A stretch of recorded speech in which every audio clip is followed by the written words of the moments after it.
Now, our next guest is a real treat. We have Anisa Aull, Global Product Marketing Manager for Celonis with us today. And Anisa is going to talk about system migrations and 3 ways process excellence can make an impact.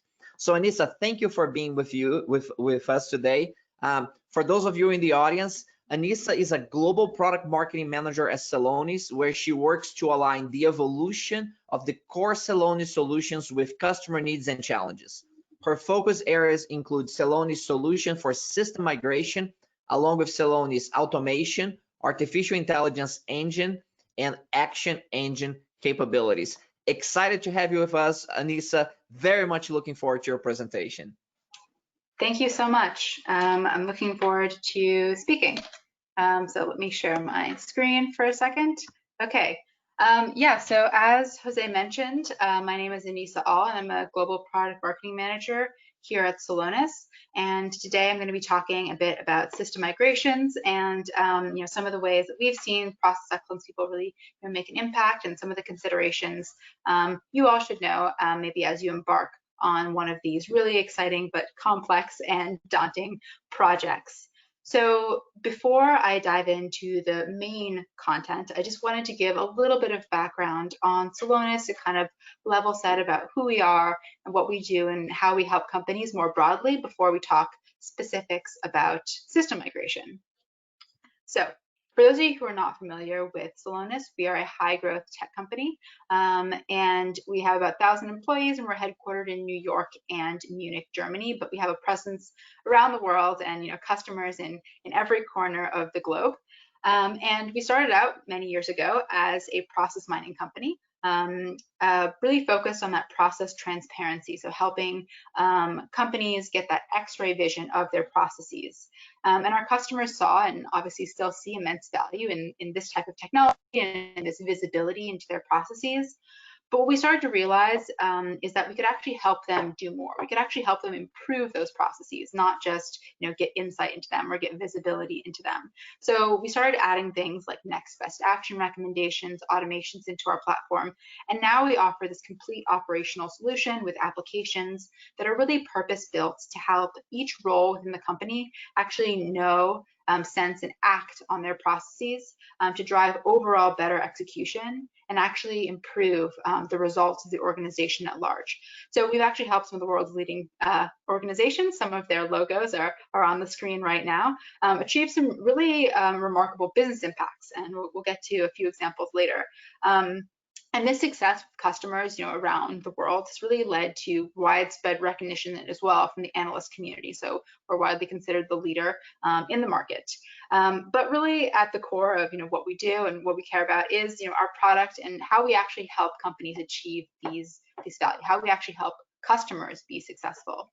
So how do we actually do that? What does Celonis actually do? So as I mentioned, we provide an enterprise software platform and associated applications that help companies actually execute their operations more intelligently and drive overall better outcomes. So Celonis actually puts AI to work in your operations on a day-to-day basis. So in every little step, in every little process. And it works in 3 really simple steps I think are really easy for everyone to understand. So the first is that Celonis helps you actually know your process. So we collect data from all of your enterprise source systems, be it your ERP, your CRM, whatever it might be.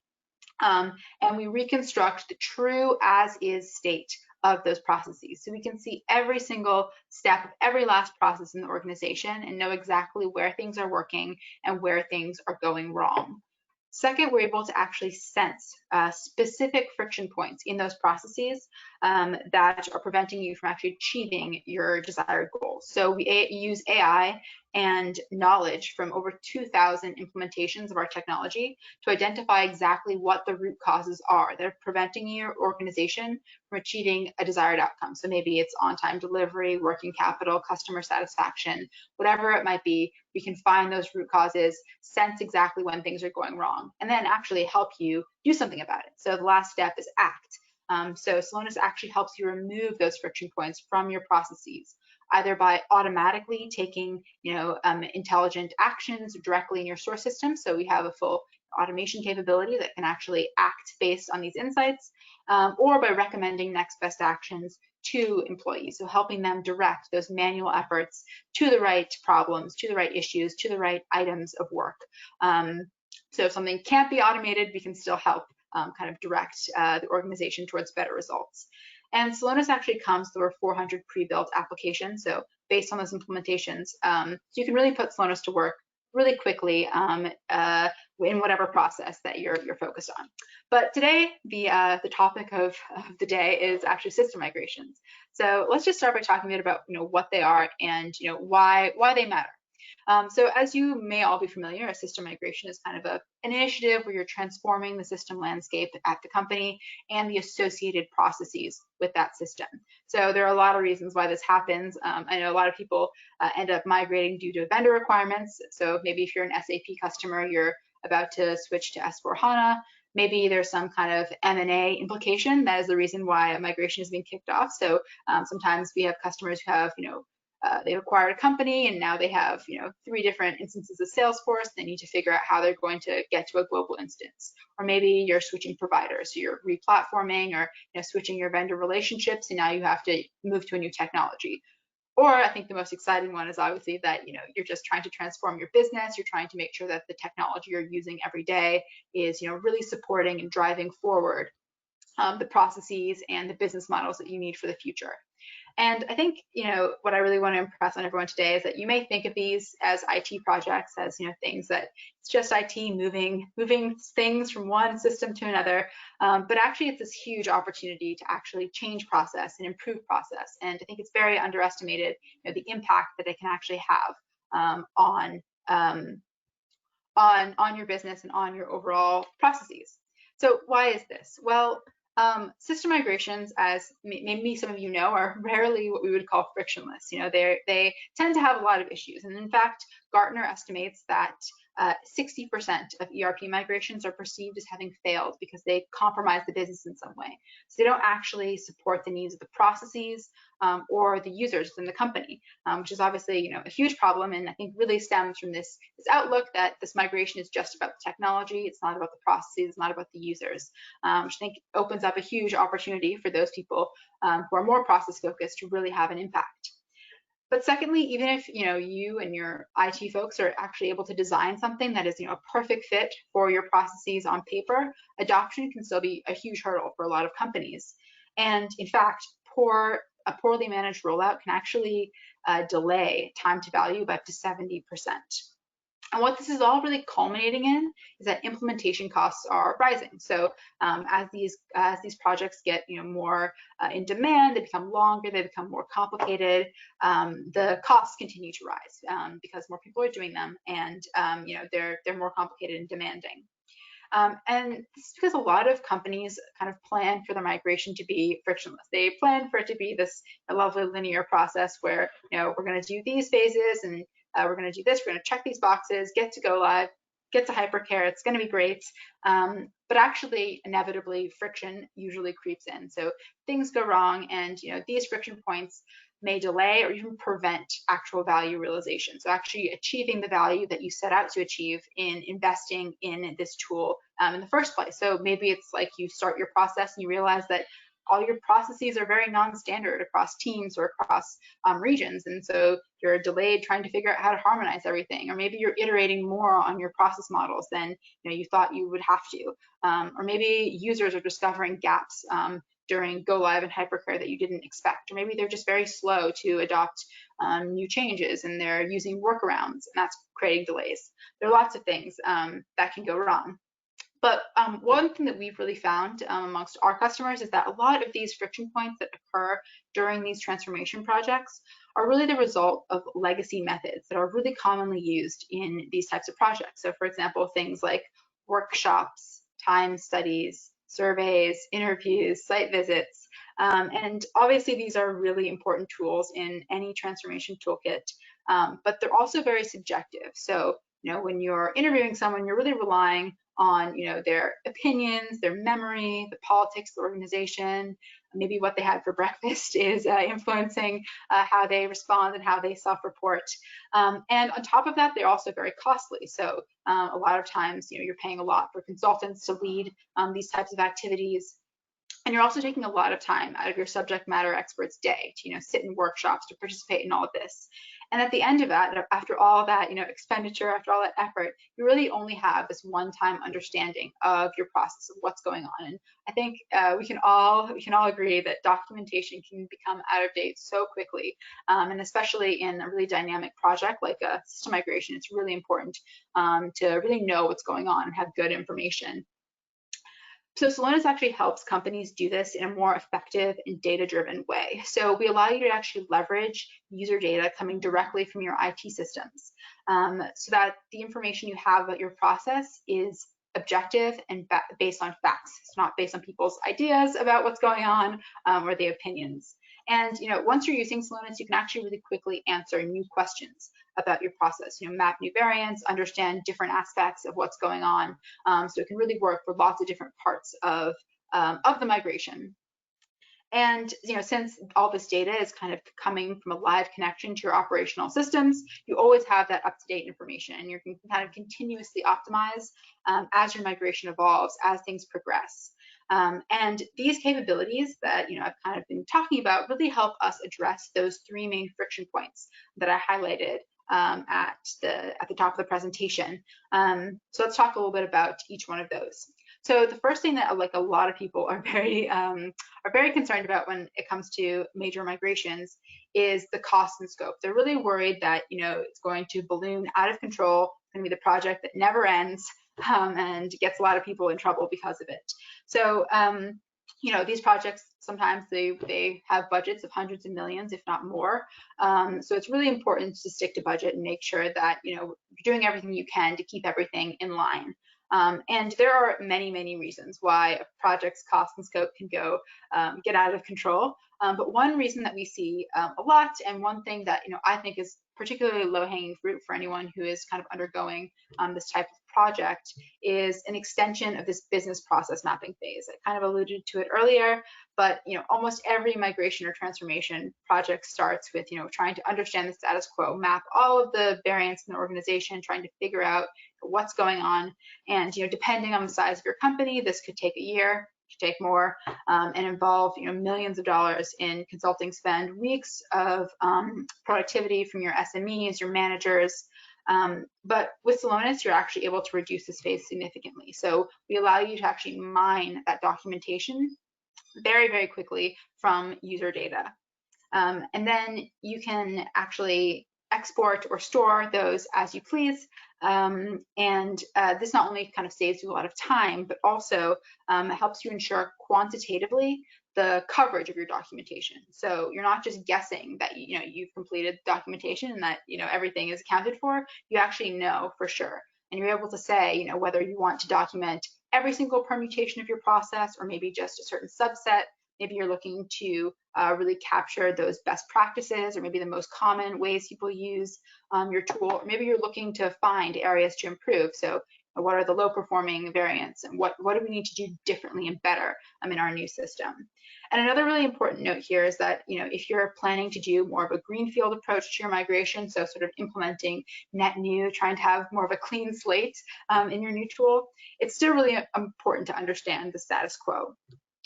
So a lot of times maybe people wouldn't bother as much with this type of phase because it is so costly, but I think because a tool like Celonis lowers the costs and lowers the time so much, it's so critical to actually capture any existing value in your current processes and make sure you're incorporating any learnings into your new design. So it really enables you to accurately gather requirements and make improvements to your process during such a critical time. So the second thing that people are quite worried about, that I also mentioned at the beginning, is that issues with the designed implementation won't actually work for users. So the technology won't actually support what the process needs and what the people need. And I think after spending years on a migration or spending millions of dollars, I think the last thing you want is for the software not to work for the business. I mean, that's truly crushing stuff. So from a process perspective, if the software isn't working correctly, isn't designed correctly, there's no way you're going to be able to improve the processes, right? Because you're going to be stuck just trying to kind of maintain the basics or get to the basics of proper execution. So the traditional way this happens, right, is that, you know, all of the solution is basically designed off of that process documentation we just talked about, which we know is incomplete, subjective, it's not a super solid foundation to be designing off of. And then new iterations are kind of tested in a series of workshops. So sometimes they're called fit gap workshops. So you're using the opinions and the eyes of your SMEs to actually identify issues and validate solutions to those issues. And while obviously having user feedback is super important for you know, any project, they provide so much, you know, qualitative value. They can't be the only source of information, because you know, when they are the only source of information, it's very easy to miss things. And if you miss something in this phase, you might not notice it until rollout, until it's extremely expensive to fix it, until it's actually already impacting your results, impacting user satisfaction, it's impacting lots of things that you don't want it to impact. So with Celonis, you can actually go in a more systematic direction. So you're able to actually upload best practice models or models that you've created, proposed models, into the platform and actually measure how well this model fits to how your users are working. So maybe your vendor or a partner is providing you with some kind of best practice that you're trying to implement, or maybe you have just designed something from scratch. Either way, you can upload it and actually see what's going on, to what extent does this actually fit how we work today, and really drill down on exactly what those differences are. What are the violations? What are the deviations? What's different from, you know, what we how we currently work? And this also makes it really easy to iterate. So you can, you know, make adjustments, then remeasure this exact same KPI or other KPIs and kind of see how these changes to the model actually impact, you know, what your business is doing.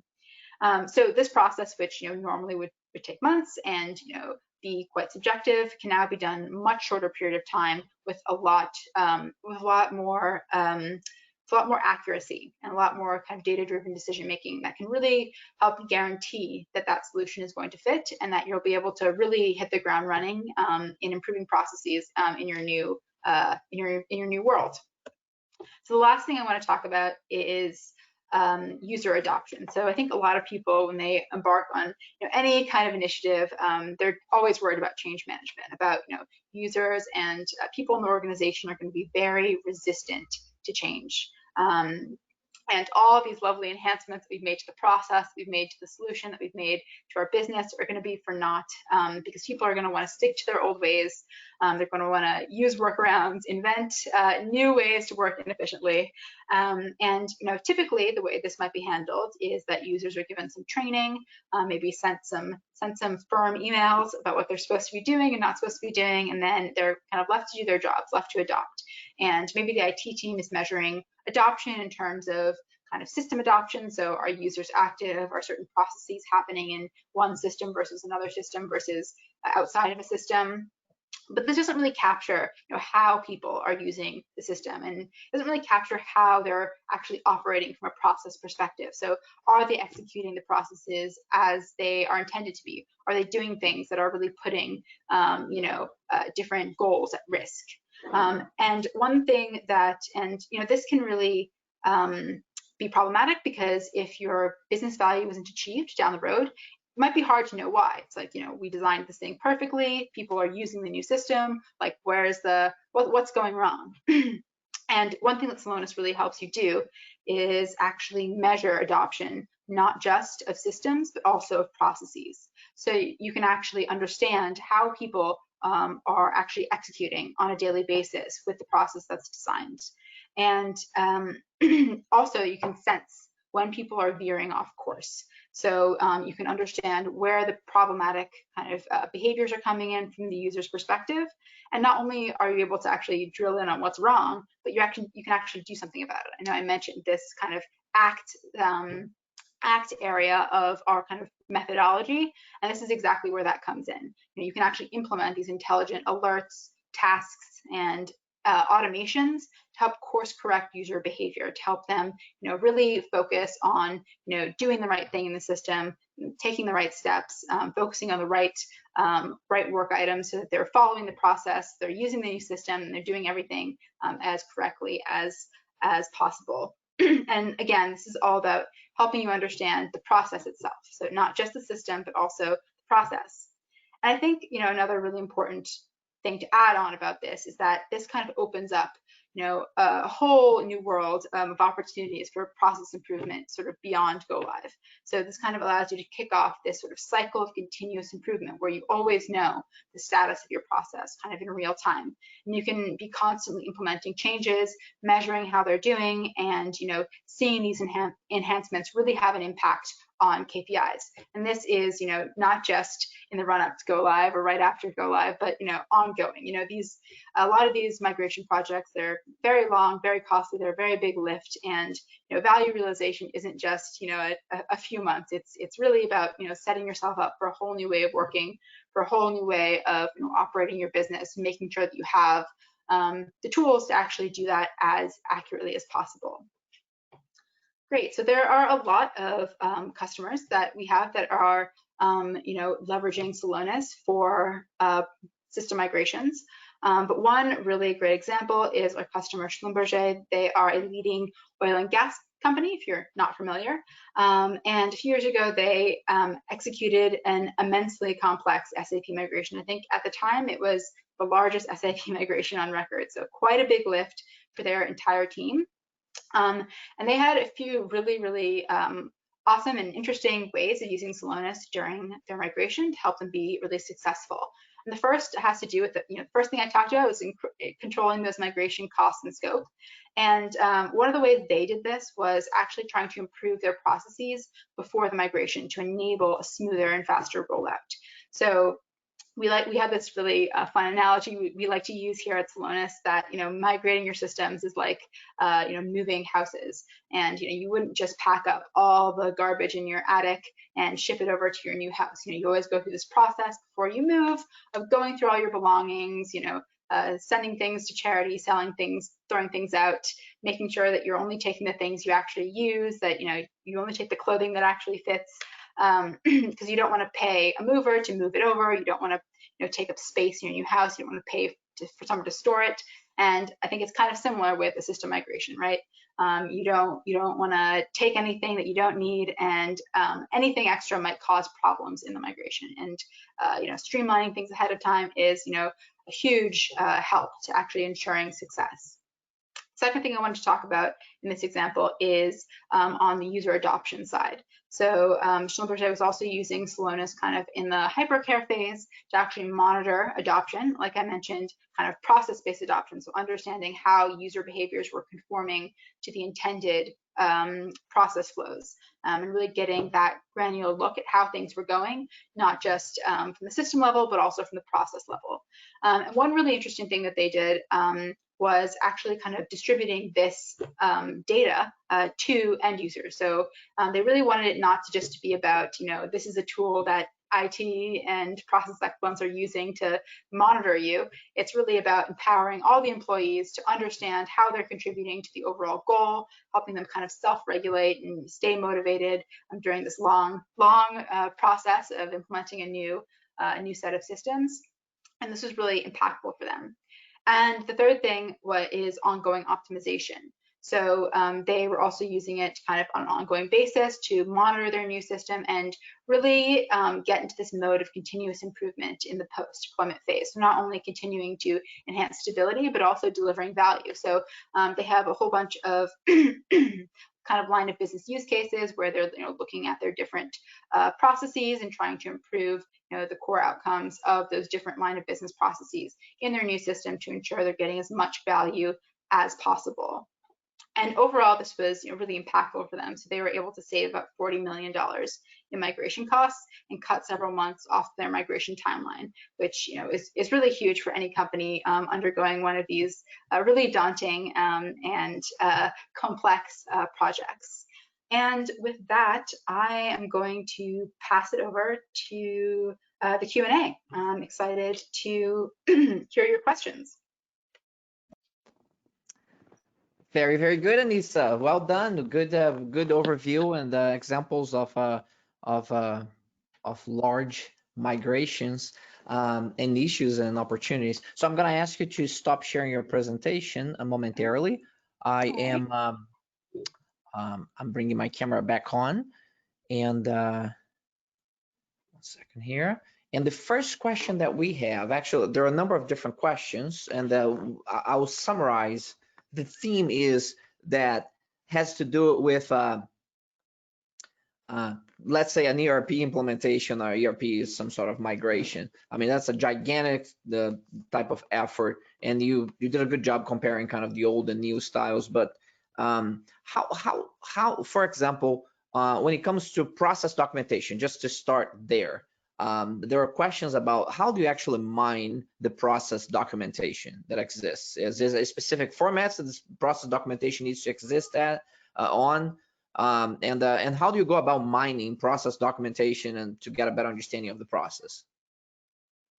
Yeah, that's a really good question. I think it's this part of the process is kind of an application of the kind of fundamental process mining concept, right? So it's not about giving us your documentation in a certain format. It's us kind of connecting directly to your source systems and doing it for you automatically. So being able to gather the exact right data from a wide variety of source systems. So whether that be just one ERP, if you're really lucky, but a lot of our customers have a range of systems that they use. Their system landscape is a patchwork. Maybe they have multiple versions of the same technology existing in different places, and it's kind of bringing all that together in this sort of one view of your process, really unifying that data. And from there, we can actually create different visualizations and export it in different document forms, or we actually have our own repository for organizing these types of processes that you can use natively if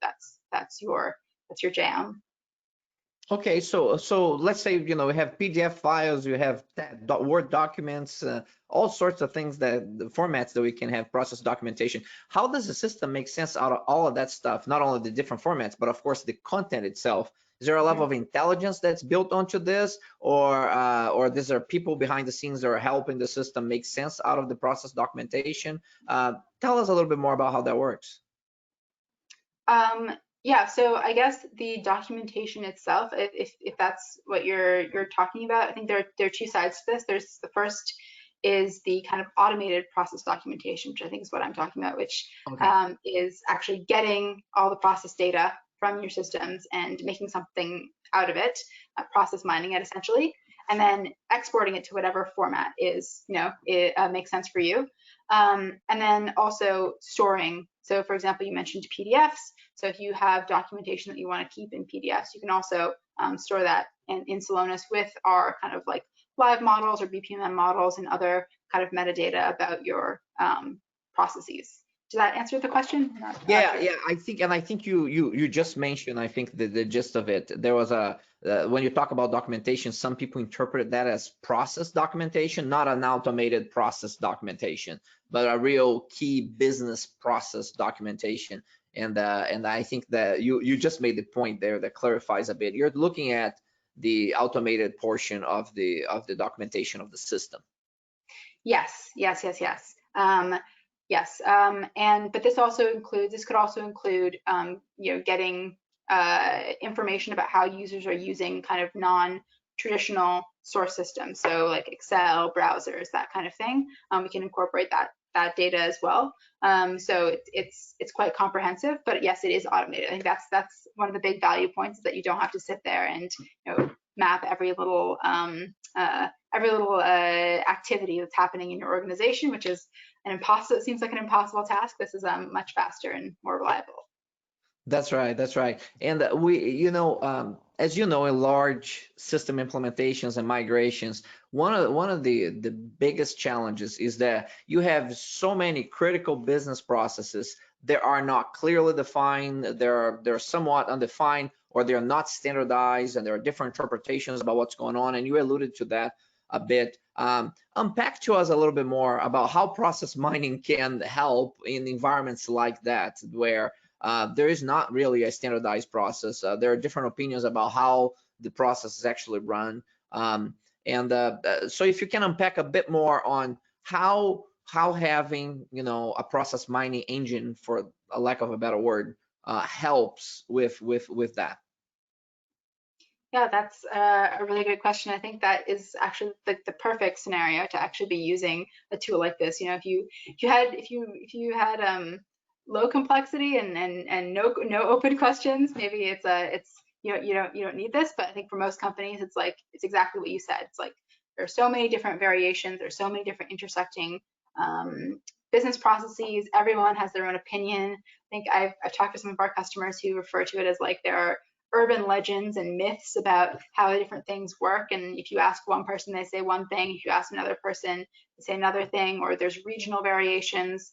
And I think this does exactly that. It gives you some kind of firm foundation and source of truth about what's actually going on objectively to, you know, at least start you off. Like, it's not to say that people's, you know, opinions aren't valid or that's not good information to have, that, you know, that maybe that kind of qualitative data, but I think it's really important to start with that foundation of what's really going on in the system, how are people actually using it, how are people actually operating, before, you know, you start using your imagination about, you know, what's going on.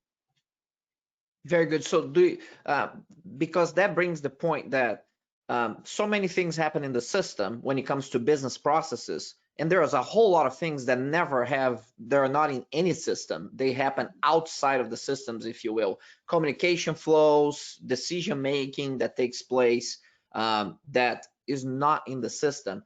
So that's a bit of a catch-22 there, but how do you deal with situations like that? You just do the best you can with the system information that you have, and you kind of focus your process mining on that, and then you do other types of interactions to capture this non-system information or flows. Just curious about what best practices are for dealing with business processes that may be partially in the system, but often are not, you know, are not fully in a single system or multiple systems. Yeah, so I think there are a couple things to your question. Obviously, there are some activities that are just totally, you know, systemless, whatever, discussions or, you know, some kinds of decision making. But I think, you know, we try and have as much coverage as we can of anything that is digitized. We're trying to be able to capture it. So I think one good example of this is, you know, we're not just looking at system data. So that kind of classic process mining, connect to your systems and grab the events, but also we can incorporate user interaction data. So this is a part of our platform we call task mining, and it actually helps you gather things like if there's a step in the process where someone has to send an email to someone else, that could be included. And, you know, other sort of maybe not traditional system sort of desktop activities can be included. And then the other thing I would say is that if there are things that are totally not digitized and it can't be represented at all, you still will kind of see their impact in the process. So if there's maybe a big gap where something takes a long time, it's like, well, that's because you know, it's just a long decision process or something, and that's still a place where you can kind of zero in and be like, well, how do we make that part of the process better? How do we digitize it? How do we do something different to make the overall process more effective? Very good, very good. We have a question here from William Fuller, who asks about your experience with the rates of successful implementations based upon the initiative's leadership origins. It's a quite unique question. So he says, you know, some people come from operations, others from IT and finance backgrounds, and you know, you see these implementations cross-functionally. Curious about that if you see better or worse rates of successful implementations across these different functions and maybe across different leadership functional backgrounds. So I'm assuming he means like system migration implementations, Yep. not Celonis implementations. Right. Okay, yes. So I think, I mean, it's a little bit hard to say because, you know, obviously these projects are, you know, quite hefty. So to say exactly what is success and what is not success, I think is one of the major problems that people struggle with. I think usually though, we see it as a very cross-functional effort. And that's, I think, one of the things that makes the difference. I think it's not about like who do you choose to lead this? It's like, how do you get everyone to actually collaborate correctly? I think that's one of the things also that, I've been talking about throughout my presentation is like, you need to not just think about this as an IT project or as a process project or as something your business users are doing differently. It's all the above, and it's about how to get those tools and those insights so that everyone can kind of talk about this thing that everyone sees so differently. If you're a business user, you see this whatever order to cash process as being very different than if you're a process excellence person and you really have that mind for changing and designing it, or if you're an IT person and you really see it from a technology perspective. I think one of the strengths of a tool or a process mining tool, and especially of Celonis, is being able to kind of unite those views and be like, this has a very user-centric perspective, but it's also looking at the entire process, and it's really telling you something about the system at the same time. Very good, very good. So I'm going to share something with you. I've been part of a very large ERP implementation in a very large oil and gas company.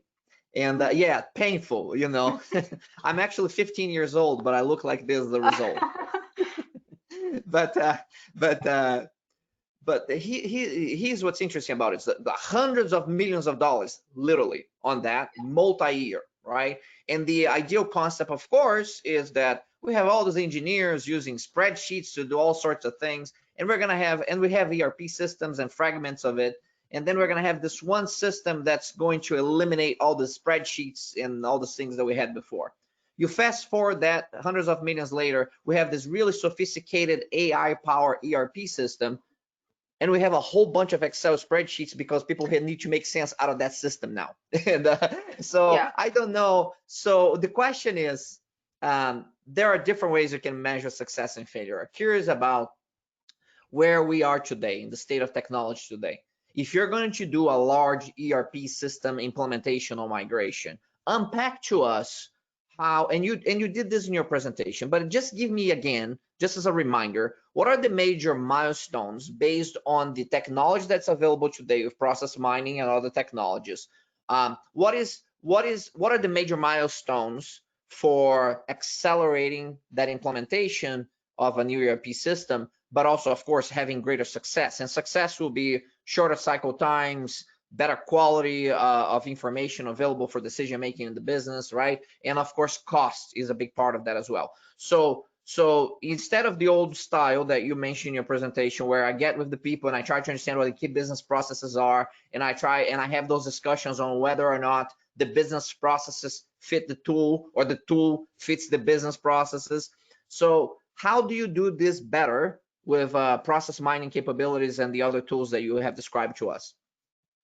Yeah, so I think we think about it as there being kind of value both pre-implementation or pre-migration, during the migration, and after the migration. So I think I kind of mentioned this in the Schlumberger use case, but one thing we see very, very commonly is people want to onboard Celonis and use it before their implementation or their migration to prepare their processes, to prepare their systems for the migration. So you're setting yourself up for success as much as possible by not having loads of garbage in your systems and making sure things are as streamlined as possible. And then we have a whole bunch of use cases that kind of span the actual kind of migration phases. So I talked about obviously process mapping, fit gap. You could maybe use it during testing and hypercare and change management. So kind of doing the things I mentioned with making sure you're always using objective data, that you're iterating, you're understanding your users at every point. And then also post migration. So we also see a lot of people using it at the end or after their migration to help measure stability, to help them improve on an ongoing basis, what their system is delivering to them. Because like ultimately, right, it's going to take longer than just a little bit to get value out of however hundreds of millions of dollars you spent on this migration. It's about really setting yourself up for this whole new way of working. And that's not just a one-off thing. That's a kind of constant mode of improving and understanding what's going on and understanding where you can have an impact, both from a system perspective and a process perspective. So share a bit more on the pre-migration as an example. The traditional approach of trying to understand business requirements and key business processes and then trying to start mapping those How is it different with this new approach? Yeah, I mean, I think one thing that we see fairly often is people will do some kind of like harmonization or consolidation before migrating. So I think the ability to understand objectively what's going on in different parts of the system or different systems, compare them, understand what's performing well, so that you can actually like decide, what's most effective. So, I think if you have if you have like multiple regions who are using maybe your ERP or CRM in different ways, you can kind of start to understand what are the high performing kind of segments in your organization, and how can we get other people to adopt those high performing processes or high performing ways of working prior to this migration. So And Anisa, if I may ask, this understanding that you're talking about, is it by deploying the process mining engine, if you will, and trying to really get the actual performance data? Is that what you're referring to about the understanding of the process? Yes, yes. So it would be implementing a process mining tool, implementing Celonis, and then looking at all these things. I think the other thing that I would mention is people often are trying to figure out what people aren't using. So it's not just about what people are doing, but it's also what are people not doing. Do we have tons of applications, tons of custom built things that no one's using? Do we have, custom transactions that no one's used in years or people use 0.5% of the time? And trying to really zero in on what are the things that are unnecessary, and what's the best, what's ripe for sunsetting, basically. That's right. That's right. Another example that I've lived through is working in an engineering company that had 5,000 applications, and several of them would disappear, would not be used, but we still pay for them. And every 3 to 5 years, we would have a great improvement project to go find out which are the applications we're paying for that we don't even use. But very good, very good. Listen, what do you suggest people who are on this call here, organizational leaders, people who have in large organizations and some who are in smaller companies, if they're going to do a system migration? I mean, short of, get Celonis to come help you, how do they get ready for that? What are some of the suggestions that you have for them to get started on this process right, and make sure that they do things right and their implementation, that migration is successful? If you pick like key criteria for success early on, what should they do? Yeah, so besides obviously buying Celonis, of course, it can shameless plug. I think that overall maybe planning is something that is really important to invest in. So not shortchanging, having a really detailed plan, having a plan B, making sure that you have that really well documented and that everyone knows what's happening and when it's supposed to happen. The other thing that I think is great to invest more time in, if you're not starting quite yet, is that business case. Is like what are you actually looking to improve? I think one of the reasons why it's difficult for people to understand exactly what success means once they're finished is because you really need to define success up front, and then you're kind of design the test and then design something that solves the test, so to speak. It's like what is the objective? And how can we actually measure that objective? And what do we need to actually measure that objective? That's probably what I would recommend. Very well. Anisa, thank you so much for sharing your expertise, your breadth of coverage with many organizations with us, and very thankful to have you with us, and really teaching us all how to leverage technology to do better migrations going forward. We appreciate your time and we appreciate your insights. Thank you so much for having me, and best of luck to anyone who is embarking on one of these projects. Hey, you're smirking as you say that. That I can tell. It's quite a journey. We all understand that these technologies make it easier, right? There's still migrations are always very challenging endeavors, and we appreciate you being open and honest about that, and the goal here is to increase that success rate, right? Historically has not been very good. It's all, for me, it's all about having empathy with what everyone is going through and just doing the best we can to help help wherever we can. Very good. And these process mining technologies are just wonderful tools to help us along that path. So thank you again very much for sharing those insights with us today. Thank you so much for having me. It's been a pleasure. Thank you. All right, ladies and gentlemen, this concludes this segment, and we're going to get ready for the next segment at the top of the hour. At the top of the hour, we have John Nile, and John Nile is going to be here to talk to us about process intelligence and understanding the today and planning for tomorrow. Specifically, he's going to talk about how programs often struggle because the biggest obstacle to any complex, large-scale change is the lack of detailed knowledge of current state activities. So this is a really good follow-up of what we just talked about, because John is going to talk about a deep dive on current state and understanding what the current state is, very much like what we discussed with Anisa, and how can technology help that, and in a little bit more detail. So see everybody at the top of the hour. Remember, you can always provide your comments as you close the webinar. There is a feedback form that you can use to provide feedback. You can also go on LinkedIn and post your comments or questions there, and we'll be interacting with you there after the sessions are over today. So see you back at the top of the hour.